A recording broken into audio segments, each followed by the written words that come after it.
Algorand, Staci Warden have been quiet, not spending a lot of time in the spotlight, but that has changed recently. She's had a couple appearances on Bloomberg. She has gone on the Wolf of Wall Street's podcast recently, which we covered last week, and now she's about to have this fireside chat with a big Algorand luminary.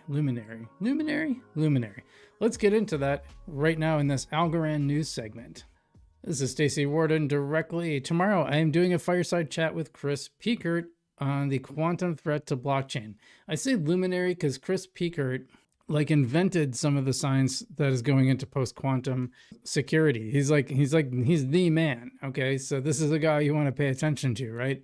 I thought it was a live Twitter space, but I just found out that it will be pre-recorded. Send me all of your questions. This is your chance to learn everything you ever wanted to know about post-quantum cryptography. So you can go to Stacy's site at stacyw_DC if you want to have your question answered. I tell you, I'm not smart enough to ask a question, probably. I think a lot of people aren't. Joe Polney says it would be great to hear his thoughts on Lattice alternatives, particularly multivariate crypto. Lattice seems to be the most proven and best choice for short, medium term, but some schemes like Mayo have pretty compelling properties for blockchains. Joe is actually an engineer on the Algorand Foundation, so that's pretty neat. Will we see fully homomorphic encryption on Algorand? Yeah, I don't even know what that means. At a high level, how is Falcon different from standard elliptic curve cryptography? How does this approach benefit and differentiate Algorand versus other chains using SHA-384 and other standard cryptographic methods? Loaf Pickle saying, huge fan of Falcon signatures. I was wondering when we could get other avian names like hawk signatures, and my favorite bird, the emu. Stacy says OMG. So anyway, if you want to learn, I'm looking forward to this coming out, which they don't explain when it's coming, but it's coming at some point. Maybe on the Foundation YouTube channel, maybe. So keep an eye out for that. But we got other news. I thought this one was kind of interesting. The global coffee brand Lavazza has been actively using Algorand since 2022 to power traceability across its La Reserva de Tierra Cuba coffee range. This month, new on-chain activity highlights continued adoption. From field to cup, every step is recorded on Algorand, including farm locations, coffee varieties, harvest data, processing methods, and transport steps. Consumers can simply scan a QR code on their coffee package to access verifiable, immutable data. So that's cool, but okay, they've been doing this since 2022. My question would be, why haven't they expanded this? And by the way, I love Lavazza coffee. I've been drinking Lavazza coffee for at least 2 or 3 years at this point. It's really good. It's actually got a pretty good deal on Amazon, and it's really good coffee. But I have to wonder, at this point, it's like, well, that's great, but why? It says new on-chain activity highlights continued adoption, but what does that mean? Did they add more? I don't understand why they don't explain that a little better. So I guess that is what it is, but I would like to see, I wonder why not. If that's the case, which it kind of seems like that's the case. Seriously, why not? All right, Jenny Levine, Algorand's CLO and COO. She's basically the chief legal officer. She's like the main lawyer lady here at Algorand. Says the SEC's issued a staff statement today clarifying when DeFi user interfaces need broker-dealer registration. Here's what it says and why Algorand builders should care. And I think we should care too, right? Covered interfaces, DeFi front ends, wallet extensions, and mobile apps that help users prepare crypto asset securities transactions through self-custodial wallets.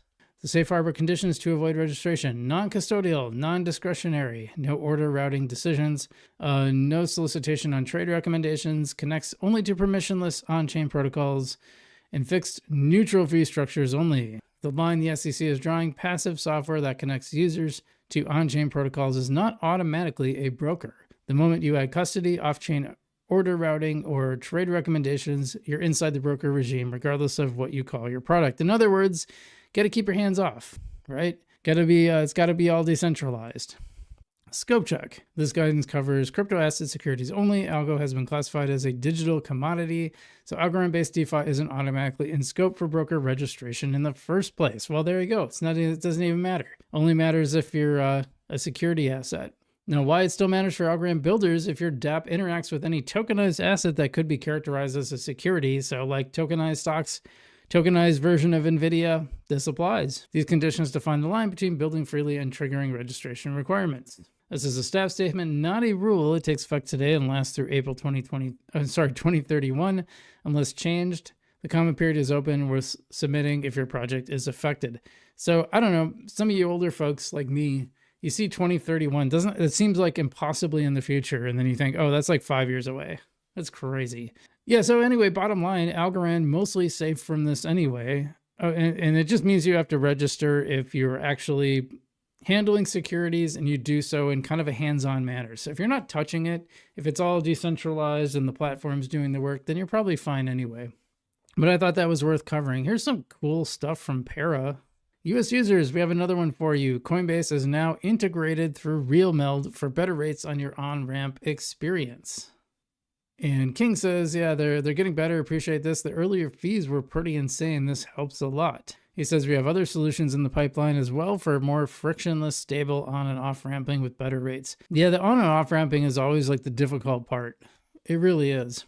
It's where it gets expensive. You know, I've tried like MoonPay and stuff like that. It's you pay a lot in fees. So like the whole like promise of crypto being low fees is kind of negated when you have these companies that are charging like crazy fees to on-ramp. But at least you can swap them around, right? All right, so I thought this was pretty cool. Don Kwok of EasyA, friend of Frugal BC, as you can see, he follows me, even though he is has over 100,000 followers. Big fan of each other here. Phil, not so much. He unfollowed me, I think, but you know, that's okay. Dom's cool. Anyway, he says, you can love me or hate me, but the bottom line is that Kwok, Phil, and I have changed millions of people's lives through the work we do on the EasyA app. Now, this is what was he talking about? Well, EasyA had this partnership with Algorand a while back, which was really neat. And it helped bring some, first off, they added Algorand to their app, which helps explain how crypto works to people, which I think is awesome. But secondly, they held a series of hackathons. They had two like major hackathons for Algorand. They drew great big crowds too. Anyway, 6 months ago, we were at the EasyA app and Algorand Foundation Hackathon building Disco. What is Disco, you might wonder?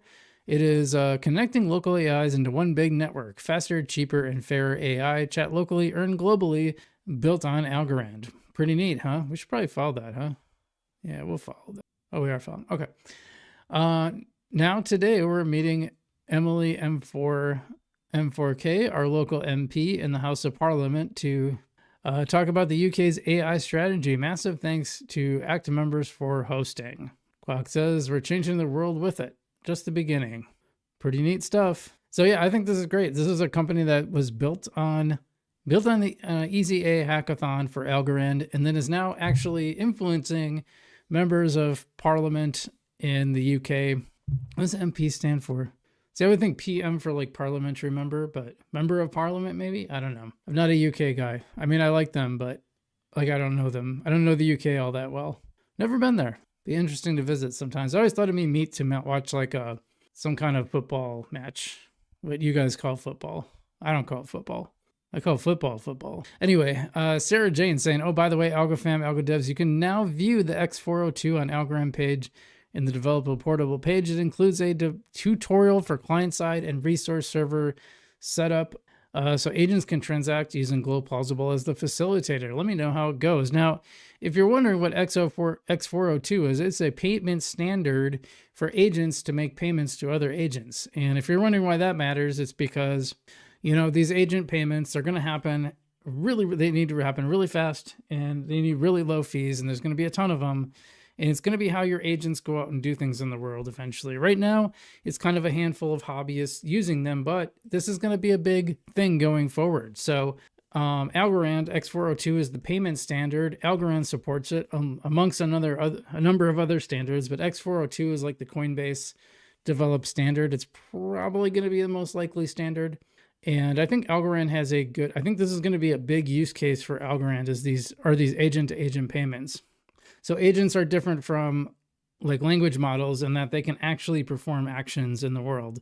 And they're a little more scary too. You know, you don't want your agent going out and buying like 10 Ferraris on your credit card or something. I know that's a ridiculous example, but you get the idea. So that is going to be the future of Algorand, I think, firmly. And so even though that might seem like a small little news item, it's a little step towards that that future on Algorand, which I think is going to be really important. So, hey guys, I appreciate you tuning in for that Algorand segment, and keep holding on. At least the price might not be doing well, but at least the news is coming.